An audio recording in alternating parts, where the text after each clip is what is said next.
서울 구로을 지역의 박영선입니다. 김기춘 증인께 질문 드리겠습니다. 요즘도 대통령께 조언을 하시거나 자문을 하십니까? 전혀 그런 일 없습니다. 7인회 멤버로 청와대를 얼마 전에 갔다 오시지 않았습니까? 7인의 멤버가 아니고 전직 국회의장님들 또 상임 고문하고 갔습니다. 그 자리에 가셔서 무슨 얘기를 하셨나요? 그 자리에 가서 아니면 국민의 뜻을 잘 받들어서 처신하시고 또 대국민 사과도 하시고 좋다는 그런 얘기들이 있었습니다. 저도 그 이후에는 전혀 뭐 네. 조언이나 자문을 하신 적이 없다 이렇게 없습니다. 말씀하시는 네. 건가요? 오전에 비서실장으로서 지시한 적이 없다고 말씀을 하셨어요. 네. 그렇죠? 네. 저는 이 말은 받아들이기가 힘듭니다. 왜냐하면 제가 원내대표 시절에요. 2014년도가 제가 원내대표를 했을 때인데 이때 그 조윤선 정무수석 그리고 이완구 원내대표 제 상대방이었죠. 네. 이완구 원내대표가 제 앞에서 김기춘 비서실장에게 전화를 많이 걸었습니다. 네. 전화하시는 음성을 제가 한 절반 정도는 들을 수 있었거든요. 그런데 그 김영환 비망록에 나오는 지시사항을 제가 직접 들은 적이 있습니다. 이거는 이렇게 해라. 그리고 오늘 김경진 의원이 문제 제기했던 세월호 관련 건도 그 일이 있은 후에 국회에서 현안 질의를 통해서 또 카톡을 통해서 그런 것들이 막 유포되고 이 세월호의 시신을 구하는 것에 예산이 얼마 든다는 둥 아마 국민 여러분들도 그런 카톡을 받아보신 분들이 많을 겁니다. 그래서 저는 그 김기춘 비서실장께서 그 당시에 왕 실장으로 조윤선 정무수석에게 제가 무슨 일이 있어서 전화하면 무조건 실장님이 연락이 안 됩니다. 좀 기다려주세요. 이게 답변이었거든요. 조윤선 정무수석을 그래서 저희가 그 당시에 그냥 전화 교환수 역할 정도밖에 하는 것이 없구나라고 농담까지 했었습니다. 그래도 지시를 하신 적이 없나요? 제가 직접 들었는데. 지시를 전혀 안 했다는 것은 아니고요. 아까 말씀하신 무슨 시신 인양을 해서는 안 된다 이런 지시를 구체적으로 어떤 사항에 따라서 그런 지시를 제가 한 일은 없다고 말씀드렸습니다. 가령 시신을 인양하지 않으면 오히려 정부에 부담이 된다는 그런 취지로 저는 이해를 하고 있거든요. 네. 그 발언은 취소하시는 거죠? 그렇죠? 그 비망록에 있는 그 김영환 수석의 비망록에 있는 그 제가 원내대표 하던 기간 동안에 비서실장님이라고 그 장자가 쓰여진 그 일과 관련해서는 제가 아는 한 제 앞에서 이완구 원내대표가 전화를 하신 사건들이 많이 있어요. 그래서 저는 그거는 정말 김기춘 비서실장께서 이 사회의 원로로서 굉장히 잘못하고 계시다. 저는 그렇게 생각합니다. 저 장이라고 기재되어 있다고 해서 그게 모두가 다 제 지시라고 생각하지 않는다는 뜻입니다. 네. 간혹 제 지시도 있을 겁니다. 네. 발언을 다시 번복하시는 걸로 제가 알고요. 자, 2014년 4월 5월경에 최순실 지시로 비서실장 공간에서 김기춘 실장을 만났다. 차은택 증인 이렇게 맞죠? 네, 한 6월경으로 알고 있습니다. 6월경이죠. 네네. 6월경. 네. 자, 이때 몇 분이나 만났습니까? 저하고 그 제가 성함을 잘 모르겠는데 정성근. 네네, 그분하고 김종창하고 셋이 만났습니다. 그러니까 몇 분이나 만났죠? 한 10여 분 정도 됐습니다. 이때 김기춘 실장이 인사위원장이었죠. 네. 네. 우선 저는 이제 인사위원장이셨죠. 인사위원장은 맞는데요. 네. 이 세 사람이 동시에 만난 것은 아닙니다. 따로 만났습니다. 그럼 지금 서로 옆에서 다른 얘기를 하고 계시는데 네, 이건 지금 인사위원장이었죠. 제가 왜 인사위원장이었냐고 질문을 드리냐면 네. 자, 이때가 제가 원내대표 시절이에요. 그리고 정성근 문체부 장관 내정자가 중간에 포기를 했죠. 제가 그때 그 당시에 7월 달에 대통령께 가서 총리 두 분 절대로 안 된다. 그리고 이분도 절대로 안 된다고 말씀을 드렸었어요. 그랬더니 대통령이 굉장히 난감한 표정을 지으셨는데 인사위원장 본인의 책임입니다. 이런 인사와 관련된 부분. 그러니까 민정수석과 인사위원장이 이런 어떤 것을 다 조사를 해야 하는데 예를 들면 정성근 당시 문체부 장관 내정자가 왔으면 이 사람 누구 소개로 왔냐? 당연히 질문해야 되는 건 아닌가요? 제가 조금 말씀드려도 되겠습니까?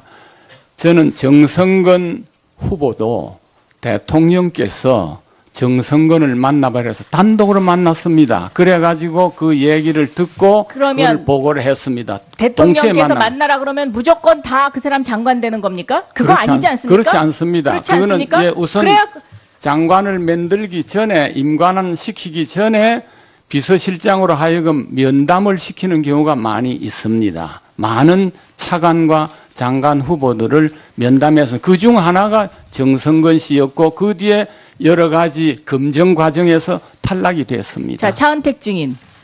네.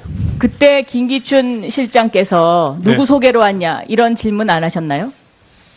그냥 그 어르신께 말씀을 들었다라고만 얘기를 하셨습니다. 그렇게 얘기했습니까? 네. 네. 제 질문은 인사위원장이자 비서실장이었습니다. 그러니까 이 당시에 책임이 비서실장한테 상당히 있다는 거죠. 그리고 인사위원장한테도 있는 거고요. 그런 그 책임을 비껴가려고 하시는 건 저는 아닌 것 같고요. 인사위원장이 여러 가지 인사를 잘 보자 못한 책임은 제가 통감하고 죄송하게 생각합니다.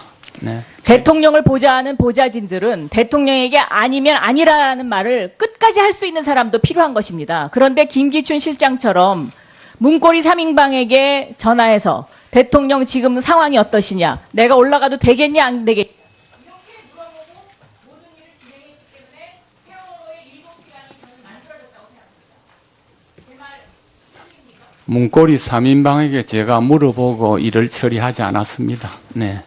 네. 그러면 비서실장이 그 세월호가 물에 빠진 그 장면을 보셨습니까? 텔레비전에서? 네, YTN을 대통령한테 쫓아가지 않으셨어요? 그때 안보실장이 계속 보고를 드리고 있었고 저희들은 서면으로 올리고 있었기 때문에 저는 올라가지는 않았습니다. 죄송합니다. 예, 박영선 의원님 진행 경과를 말씀드리겠습니다. 우선 안종범, 정호성 정인의 거부 의사 표시가 있었습니다.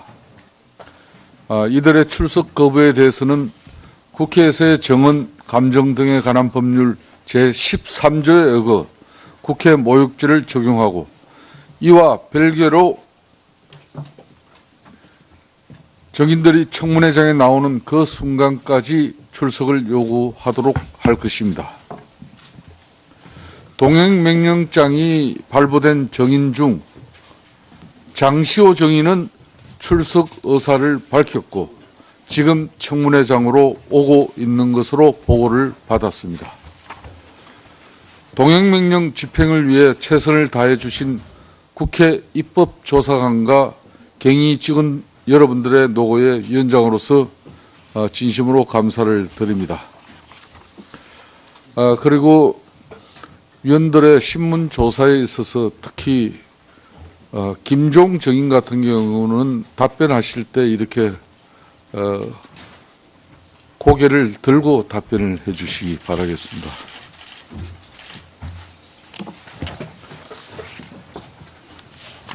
그럼 오전 신문 조사에 이어서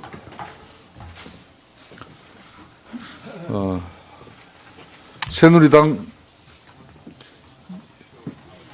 이만희 위원 신문 조사해 주시기 바라겠습니다. 30초만 먼저 좀 의사 진행 발언 좀 하겠습니다. 예.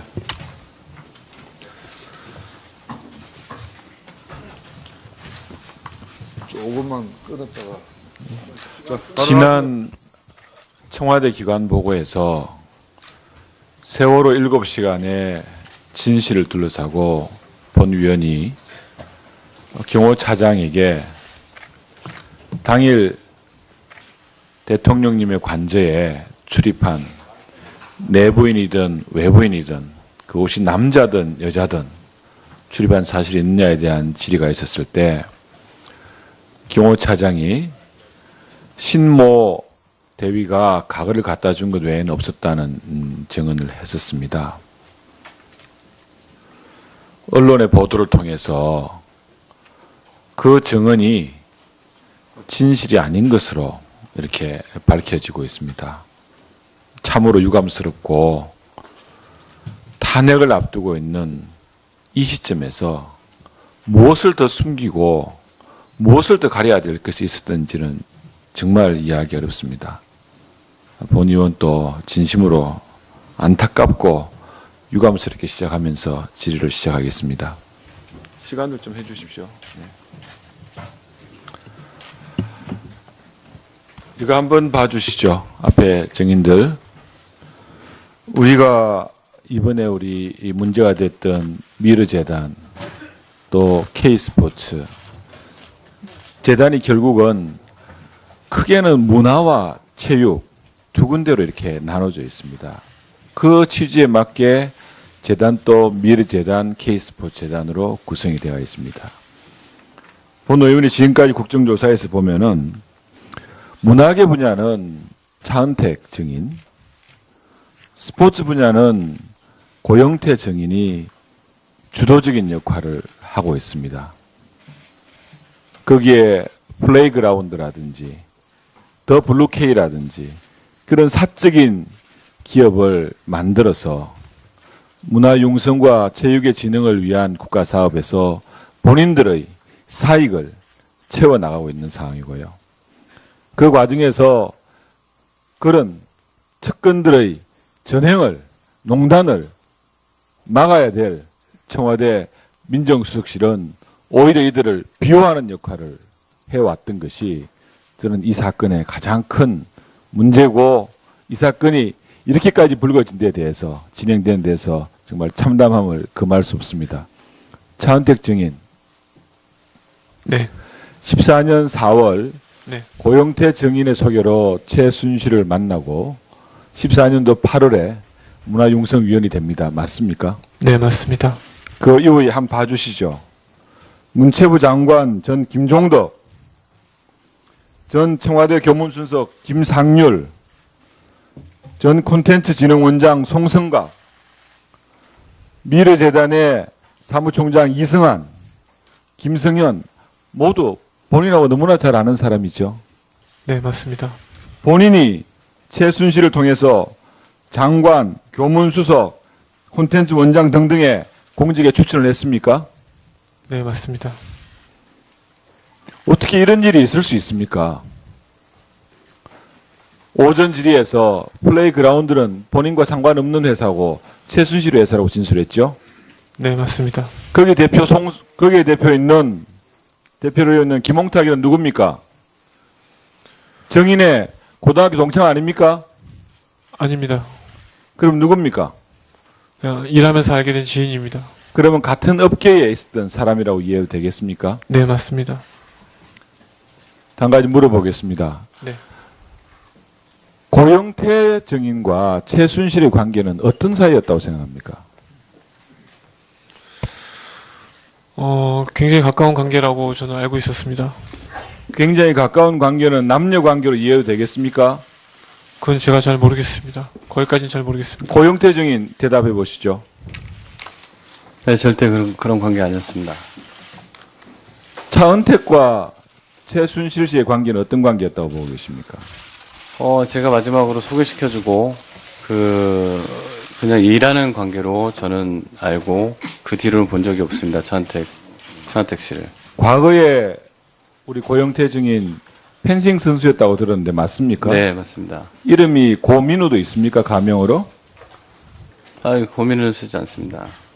지난번 포스코 네, 관련해가지고 네, 거기에 스포츠팀 창단하는 데 가서 제출한 본인이 제시한 명함이 고민우라고 되어 있을 때 아닙니까?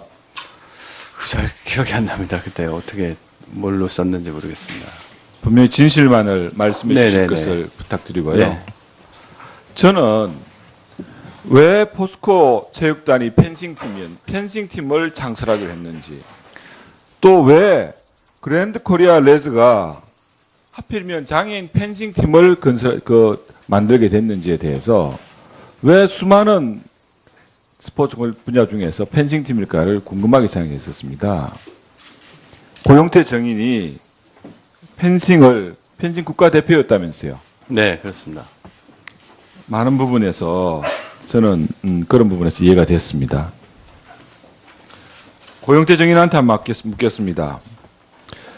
검찰에 따르면 지난 모 종편에서 방영했던 그 의상실 영상, 네. 그 CCTV로 몰래 촬영한 거다 했는데 맞습니까? 네, CCTV로 촬영을 했는데 제가 밑에 뭐 CCTV 작동 중이라 언제부터 그 CCTV를 거기에 설치했죠? 정확한 날짜는 모르겠는데요. 한 14년 가을 정도에 했던 것 같습니다. 그러면은 그 CCTV를 설치하는 과정에서 네. 아니면 그걸 설치한 이유는 뭡니까? 설치한 이유는 그 의상실 자체가 노출이 되면 안 되는데 제가 듣기로는 거기에 일하시는 분들이 지인들이라든지 이런 나중에 네. 최순실과의 사이가 나빠졌을 때 네. 그것을 이용해서 네. 본인의 어떤 이익이라든지 본인의 어떤 보호를 위한 그런 수단으로 미리 촬영한 건 아닙니까? 아니 그런 목적으로 하지는 않았고 처음에는 그 일하시는 분이 지인들을 데리고 와서 어떤 그 장소가 공개가 됨으로써 그거를 그런 걸 하지 됐습니다. 말라고 하려고 혹시 해서. 그 설치하는 과정에 네. 다른 사람으로부터 이렇게 설치를 해라, 이렇게 촬영을 해라, 어떤 조언을 받으신 적이 있습니까? 없습니다. 그러면 그 영상을 모 종편에 넘겨줬다고 말씀을 하셨는데 네네. 넘겨준 분과의 관계는 어떻습니까? 관계는 뭐 지금 좋습니다. 그때도 소개를 받았고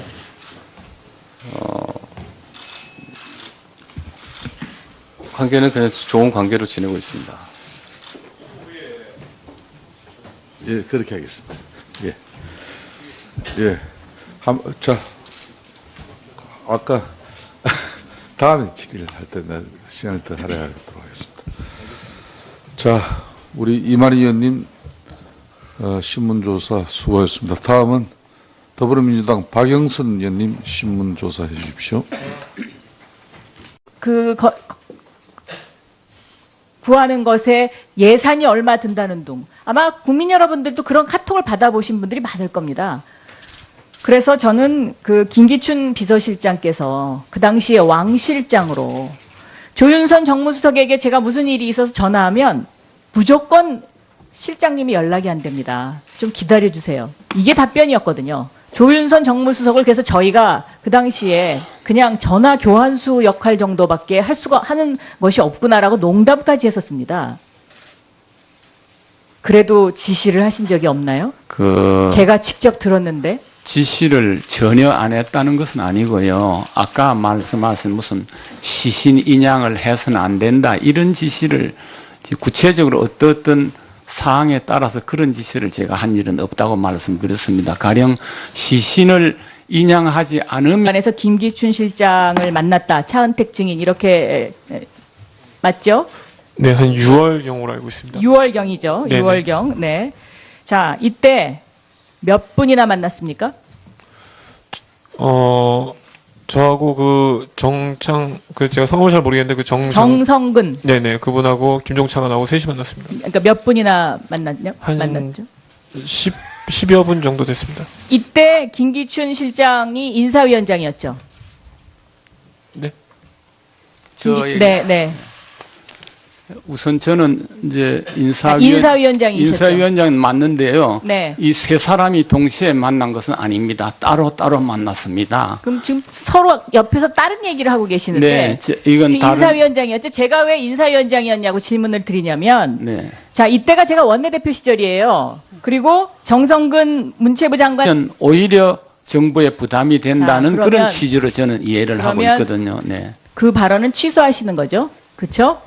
그 비망록에 있는 그 김영환 수석의 비망록에 있는 그 제가 원내대표 하던 기간 동안에 비서실장님이라고 그 장자가 쓰여진 그 일과 관련해서는 제가 아는 한 제 앞에서 이완구 원내대표가 전화를 하신 사건들이 많이 있어요. 그래서 저는 그거는 정말 김기춘 비서실장께서 이 사회의 원로로서 굉장히 잘못하고 계시다. 저는 그렇게 생각합니다. 저 장이라고 기재되어 있다고 해서 그게 모두가 다 제 지시라고 생각하지 않는다는 뜻입니다. 네. 간혹 제 일단- 지시도 있을 일단 겁니다. 네. 발언을 다시 번복하시는 걸로 제가 알고요. 자, 2014년 4월 5월경에 최순실 지시로 비서실장 공간 서울 구로을 지역의 박영선입니다. 김기춘 증인께 질문 드리겠습니다. 요즘도 대통령께 조언을 하시거나 자문을 하십니까? 전혀 그런 일 없습니다. 7인회 멤버로 청와대를 얼마 전에 갔다 오시지 않았습니까? 7인의 멤버가 아니고 전직 국회의장님들 또 상임 고문하고 갔습니다. 그 자리에 가셔서 무슨 얘기를 하셨나요? 그 자리에 가서 아니면 국민의 뜻을 잘 받들어서 처신하시고 또 대국민 사과도 하시고 좋다는 그런 얘기들이 있었습니다. 저도 그 중에 이후에는 전혀 뭐 네. 조언이나 자문을 하신 적이 없다 이렇게 없습니다. 말씀하시는 네. 건가요? 오전에 비서실장으로서 지시한 적이 없다고 말씀을 하셨어요. 네. 그렇죠? 네. 저는 이 말은 받아들이기가 힘듭니다. 왜냐하면 제가 원내대표 시절에요. 2014년도가 제가 원내대표를 했을 때인데 이때 그 조윤선 정무수석 그리고 이완구 원내대표 제 상대방이었죠. 네. 이완구 원내대표가 제 앞에서 김기춘 비서실장에게 전화를 많이 걸었습니다. 네. 전화하시는 음성을 제가 한 절반 정도는 들을 수 있었거든요. 그런데 그 김영환 비망록에 나오는 지시사항을 제가 직접 들은 적이 있습니다. 이거는 이렇게 해라. 그리고 오늘 김경진 의원이 문제 제기했던 세월호 관련 건도 그 일이 있은 후에 국회에서 현안 질의를 통해서 또 카톡을 통해서 그런 것들이 막 유포되고 이 세월호의 시신을